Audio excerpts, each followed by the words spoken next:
The views expressed in the following podcast are not necessarily the views of the United States Air Force or the Air Force Reserve, but rather the perspectives of the individual speakers. No endorsement of any particular person, business, or interest is ever intended.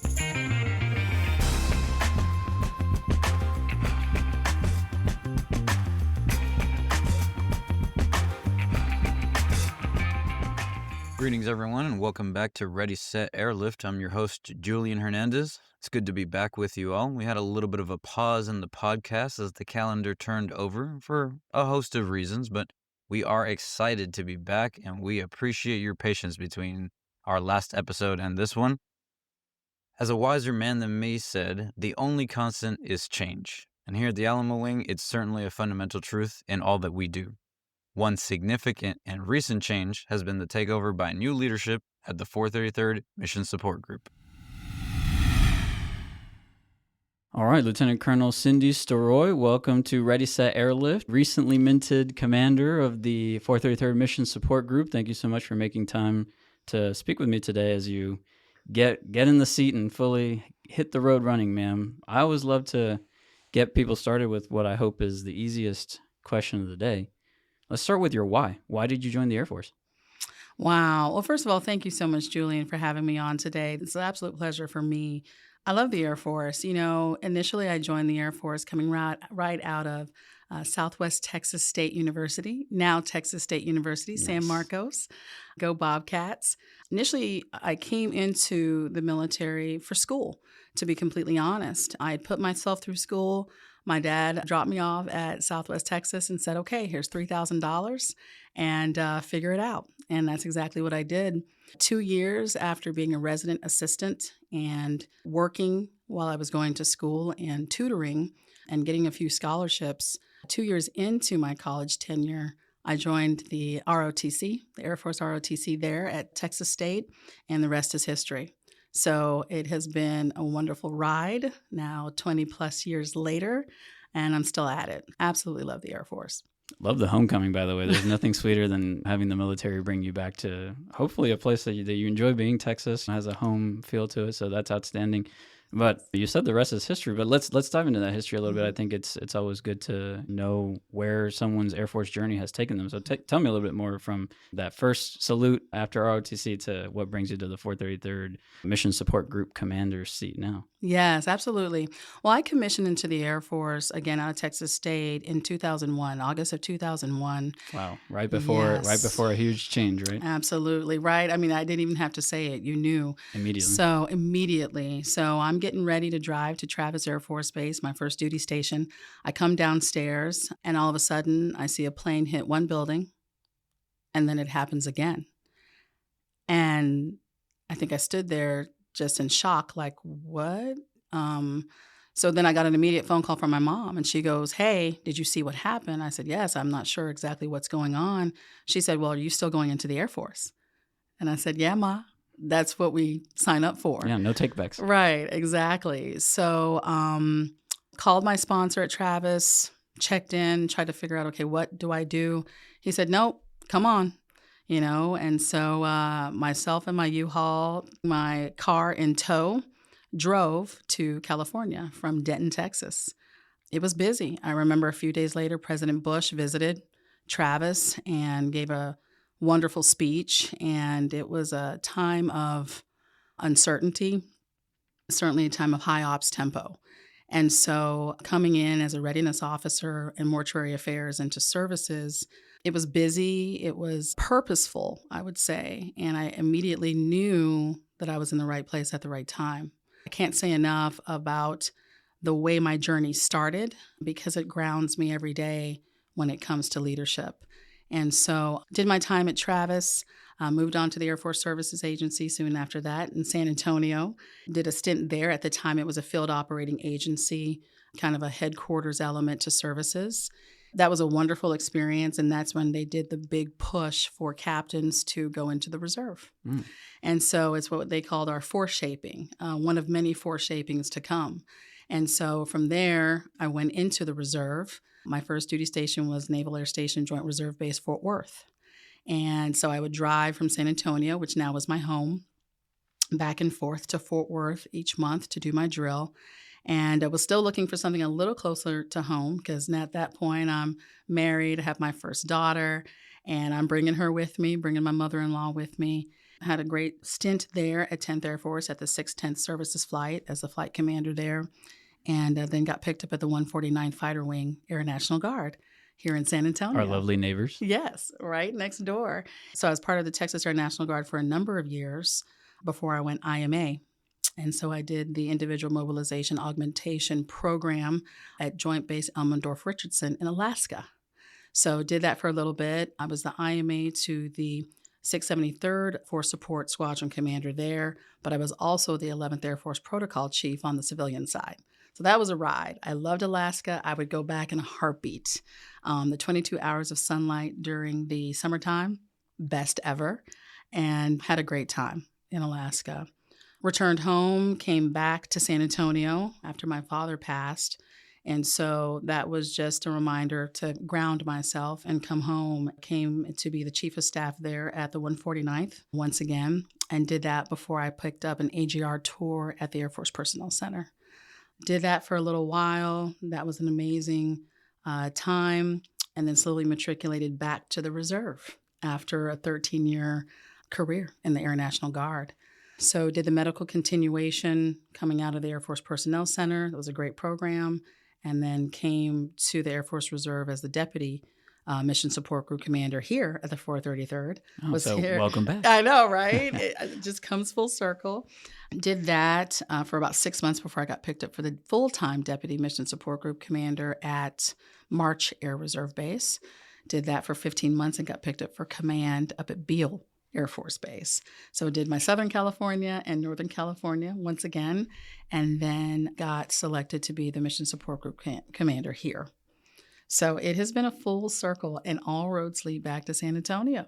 I love that. That's such a dynamic journey. The thought that popped up to me is Colonel Storoy really did the Air Force Infinity Stones thing, right? Active duty, reserve, Air National Guard, IMA, AGR, ART, all the statuses you've gotten to play ball with them. So that's fascinating. Well, I think that kind of experience is critical, definitely. So you are familiar with the mission support group here, but I'm sure being in the commander seat is a different experience than what you've dealt with in the past. I believe the mission support group is still the largest in the wing by number of airmen assigned to it. So with that being said, now your vision is going to shape the day-to-day for a lot of our airmen. Talk a little bit about what you see coming forth for the MSG. Absolutely. Well, number one, it's a pleasure to be back at the Alamo Wing. We are a premier wing. And that's right. Yes, 100%. As far as my vision and the things that I'm trying to do here, I really want to capitalize on the great things our folks are doing day in and day out. The number one thing we do is absolutely supporting the combatant commander with our TRs, deploying forward and making sure the mission gets done. But then we have our flying training unit here as well, because we're training folks when it comes to our C5 mission. For the mission support group, because we are the heartbeat of the wing, my main focus is to really stay real, relevant, and ready. And my folks hear me say that all the time: real, relevant, and ready. And what does that mean? It simply means that we need to be very transparent with what's happening around us, with what we're being asked to do, and also what our capabilities currently are. And then if there are any gaps, we need to be working to close those gaps. The relevancy really has to do with staying close to what our CAFR's mission is, what his vision is, and also what Big Air Force is asking us to do. Anything that deviates from that means that we're not relevant to the fight, and we never want to be in that position. And then ready, obviously that speaks for itself, making sure that we're greened up in every single area we possibly can be so that we can deploy forward and fight the good fight. So real, relevant, and ready is what really the mission vision goal is during my tenure here at the 433rd. I think some clear priorities outlined there that airmen can immediately connect with. I want to key in on that first point. Real talk. How would you assess the current state of the group? And then what are some challenges you see coming forth for yourself and your airmen? Oh, great question. I would say the current state of the group is one that is open and hungry for change. And when I say change, that simply means that what got us here won't necessarily be what sustains us. And so, as we look at the advent of technology, the use of AI, streamlining processes, but on top of that, leveraging data to a level we've never leveraged before in order to make sure that our leaders get what they need and our airmen get what they need. And so I think that the group is ready for that, and we certainly are on that trajectory. And as far as the greatest challenge to myself and our airmen, it'll be, I think, the old adage of simply doing more with less. There are a lot of things that have shrunk over the years, and I've been around a little bit. And having had a peek into all three components, regular Air Force, Air National Guard, and Air Force Reserve, we are always in a state where we need more resource and more people. And that's not going to change anytime soon. But what I love about that is it also gives us an opportunity to innovate.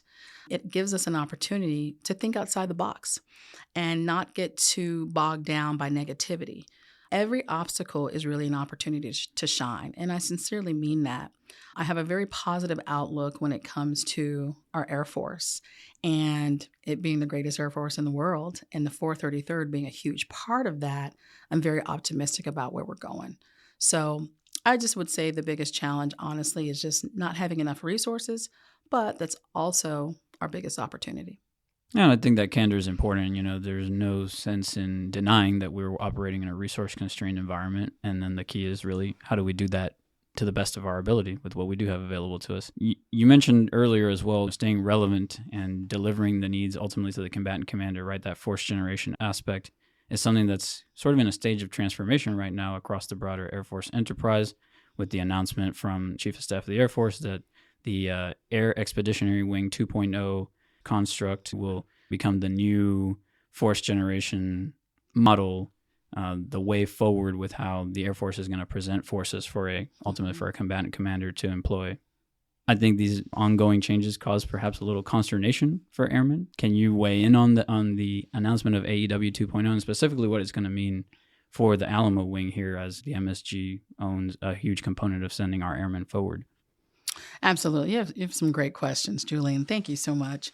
I would first say that I appreciate when new leadership comes in, they can assess the terrain and sort of figure out, okay, here's the direction we want to go. And I appreciate both the CSAF and the SIMSAF working together to make sure that the AEW 2.0 construct is clear. They put out the guidance and we're getting after it. In terms of what it means that might be different for the 433rd MSG, I'll be honest in that I really believe the expectation is business as usual, but only in the sense of being ready. So as we are greened up in every area possible, we in the 433rd MSG are going to make sure that we are ready to roll. And that is the biggest thing when it comes to this construct. From the very beginning, the AFRGEN construct was there to make things more predictable, right? Because especially for our reservists who are citizen airmen working in our community, we live here, we work here, we eat here, we commune here. This local community for some of us is what we know. And so when we are then mobilized and activated to move forward and support the combatant commander, having that predictable battle rhythm is everything. So I appreciate that our leadership understands that. And as we continue to adopt some of the new changes that are coming down the pike, I will tell you, our airmen are psyched, they're ready, they're excited, because this generation of airmen that we're experiencing, they want to deploy. They want to travel. They want to get out of their comfort zone. That's why they joined the Air Force. And so I will say it will be business as usual 2.0 for the MSG, 100%. Excellent. I'm sure that's going to be comforting for airmen who may have been wondering, especially this is a year where we have a lot of our airmen who are on tap to go do their duty. And they may have been wondering, well, what does this mean for me, right? At the end of the day, it's natural to start with that question of, what's this big news mean in my little piece of the pie down here, right?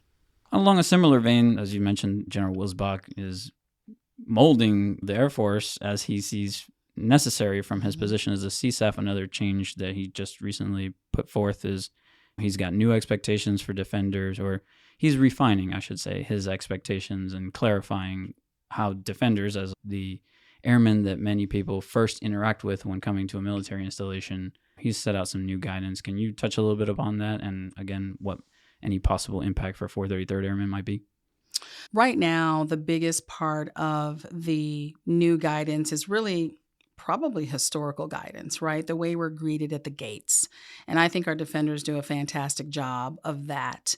It's tough because defenders are our cavalry. They truly are first in, last out.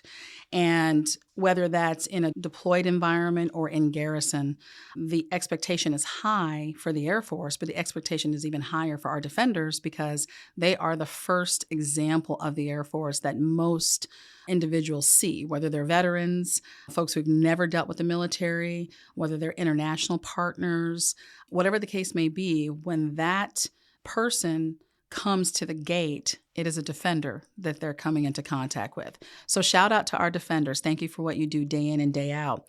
And I think the only thing that CSAF was trying to do in setting his expectations, which is what every commander should be doing, is just making sure that the defenders at our gates, whether they're military or civilian, and we have military, civilian, and contractors that man our gates. And so when he says you're expected to set the example by upholding standards and enforcing rules with integrity and a professional image, he absolutely means that. And most and foremost, a commitment to excellence, right? Because all of those directly contribute to our mission success. I think it's great when leaders come in and they level set the expectation. The other really ingenious thing he did here was really in setting the expectation is also looking at the fact that we have a whole new generation of airmen who may not understand the leadership rotation that sometimes happen at the highest levels. Some of them are experiencing the Air Force for the first time and our culture. And so I love the fact that CSAF really covered down on his expectations, especially because, being a defender is really a front-facing career field. And a lot of times when those expectations aren't set, there are things that can erode or sort of degrade over time. And we certainly don't want that, right? We owe our airmen what our expectations are because then they can go forth and do great things. I think it's a good thing. I think that, like my kids always say, well, Mom, I didn't know. We can't say that, right? We can say we absolutely knew and we absolutely know in detail to the level that he expects us to govern ourselves. And I would take it in even a step further and say that this letter, yes, is addressed to defenders when it talks about our mission and our core values. But I would say any airman reading this letter should really adopt and internalize what he is speaking about in this letter. I think it's important because we are a profession of arms and we are a professional profession of arms.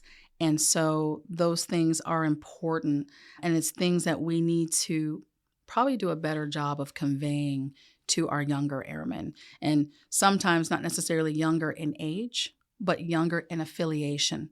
Because now we do have older airmen that are coming into the fold as we, meet and supersede our recruiting goals. You still have people that are coming into the military. Maybe they are a little older in their late 30s or early 40s, but they still don't understand the Air Force culture. This letter is a great way of level setting all of that. I fully agree. At the end of the day, standards matter. Standards are the way that discipline often manifests, right? And discipline ultimately underlies lethality and readiness. So it's all interconnected. Mm-hmm. I want to bring us back to, more 433rd focused conversation. The MSG, as you alluded to earlier, really owns a lot of critical mission sets that are, I think you accurately put it as the heartbeat of the wing. But perhaps it's not as on top of the minds of non-MSG airmen as maybe you would like it to be. So I'd like to take this opportunity. Maybe what's something about the MSG mission that you wish was better understood across the wing as a whole? No, great question. The mission support group is very diverse in what we are asked to do, right? From defending the base and different assets, from moving cargo and personnel, from managing the human capital of the installation and taking care of families, building infrastructure. There are so many different things that we are called to do. And I think one of the misnomers that maybe a lot of folks don't always glean is that we are both our own internal and external customer. So if someone from CE, from civil engineering, needs something from FSS, we're within the same group. And so we have to also be cognizant of how we treat each other, right? Because we have our internal missions within our squadrons, but then because, again, the mission support group is outward facing and customer facing, we also serve each other. So that definitely is not lost on me. And I always talk to my airmen about taking care of each other, making sure to go the extra mile, because it'll be just a day or so before you need that other squadron's help or assistance or wingmanship, what have you. So I think that's the biggest thing that I just want to convey is that in MSG, we are both our own customers. We're taking care of our operations group. We're taking care of the maintenance group, our medical group, our wing staff, but we're also taking care of each other. And so we just have to make that a point of excellence every day as well. The mission support moniker for me, not being Air Force for most of my service, it was a little bit of a learning curve at first. It's such a kind of broad umbrella, right, to say, well, this is the mission support. Well, what does that mean, right? How many things support the mission? So I think it's important. I've been fascinated in my time here at the wing too, of how folks can really, when they get in a job, like they are in their foxhole and like that's what they do. And sometimes they don't have visibility on the broader operations of the wing. So that's why that question was on my mind of what is not appreciated about the mission support group at large. But that's an awesome question. In my time here at the wing, a struggle that I have observed is having all of your airmen hear it from you, right? Or know exactly from you what it is that's a priority for you, what it is that's emphasized. Do this, don't do that. Because there's, you have, 800 airmen that in one way or another ultimately report down to you, or report up, to you. Having touch points with each and every one of them, I'm sure is a struggle. And even if you spent every single one of your days going forth trying to talk to every single airman, it would take you probably your entire command tour to get to all 800. So I think the podcast offers a good opportunity to speak to all 800 at once in one easily accessible venue. What is maybe one or a few things that you would like to emphasize directly to all of your airmen that you want them to know? I will tell you, Julian, it is absolutely my goal to speak to all 800 Excellent of my goal. airmen. Okay. And I kind of hit the ground running as soon as I took command. We went around and met some airmen in our logistics readiness squadron and our aerial port squadron. And so we have a few more to go, but my wingman, my senior enlisted leader, Chief Lance Palaskis, and I are committed to making sure that happens while we're here.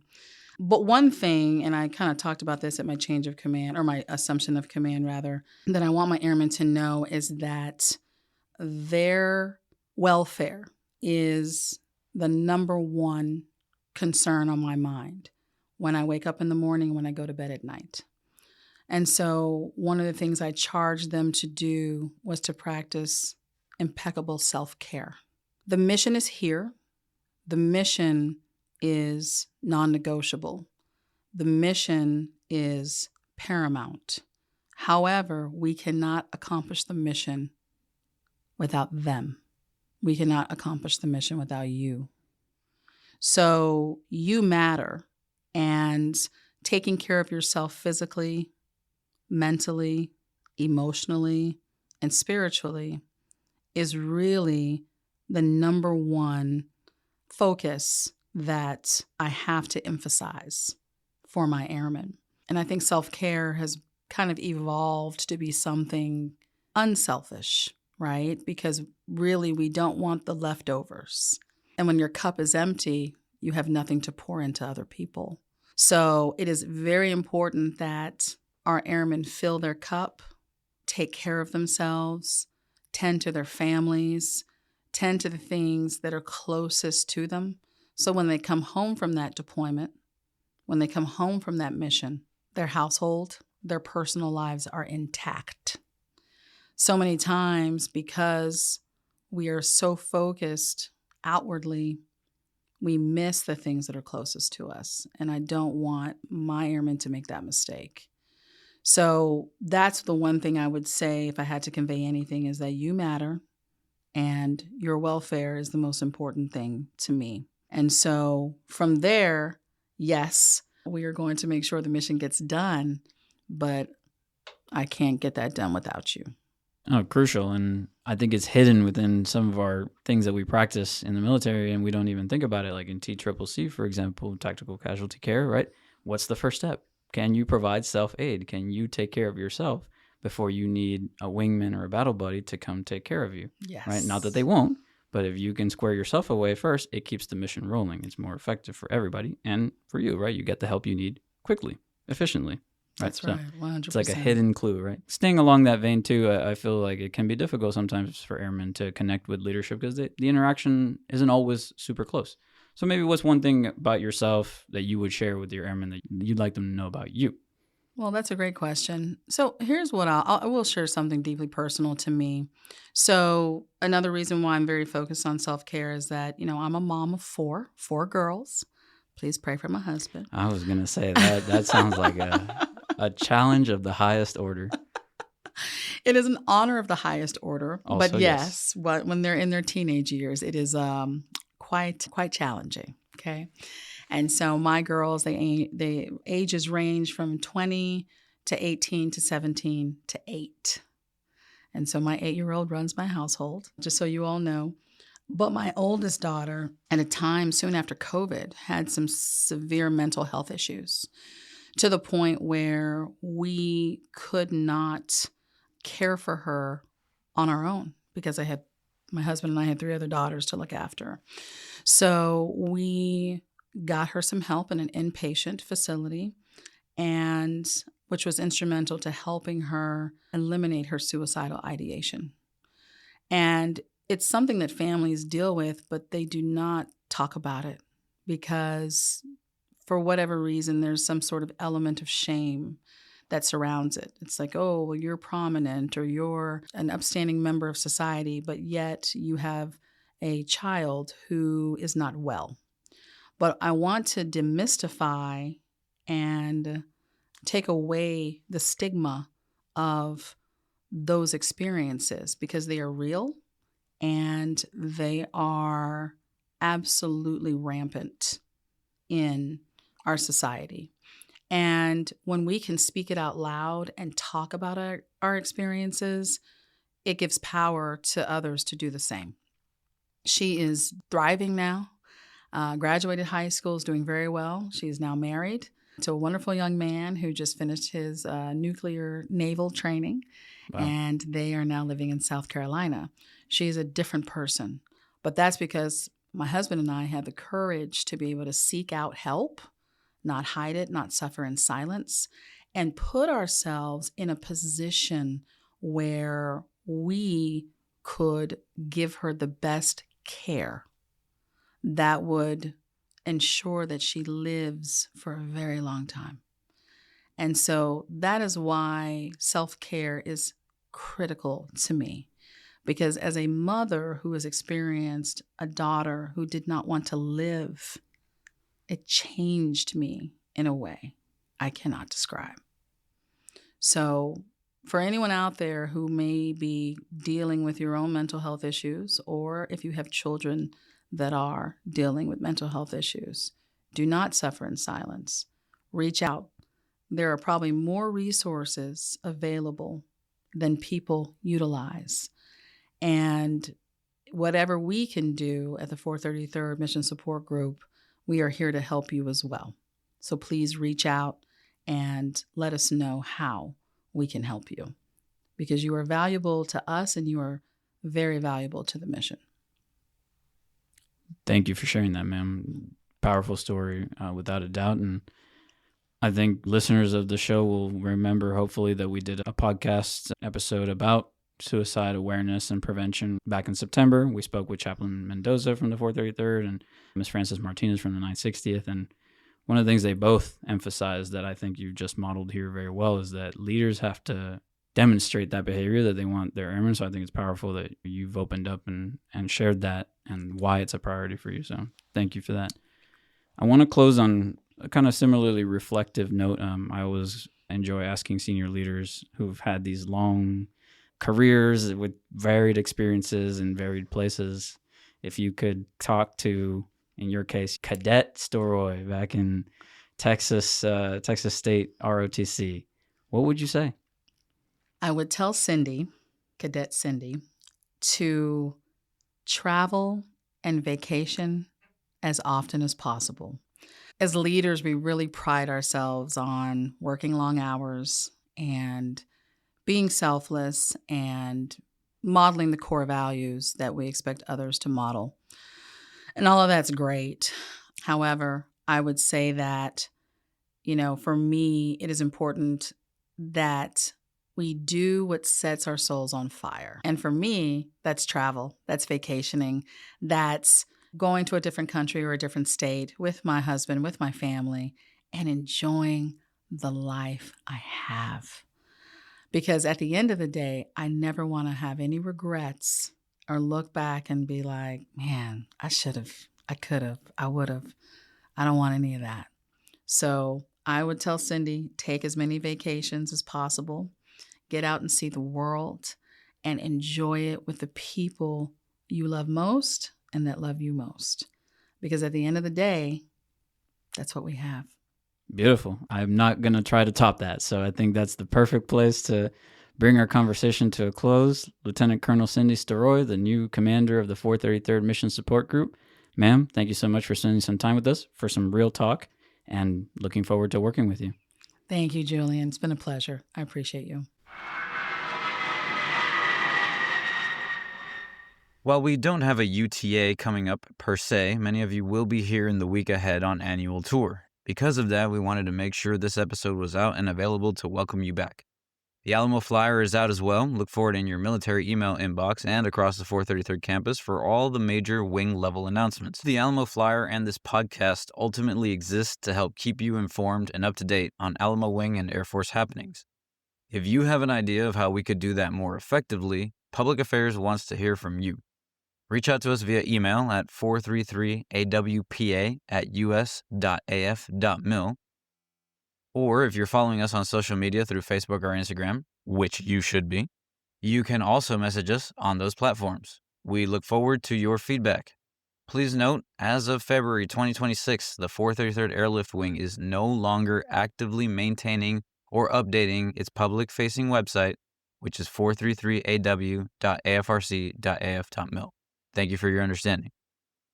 That's going to do it for this episode of Ready, Set, Airlift. As always, we appreciate you spending some of your valuable time listening to us. I've been your host, Julian Hernandez. Until next time, stay safe and stay sharp.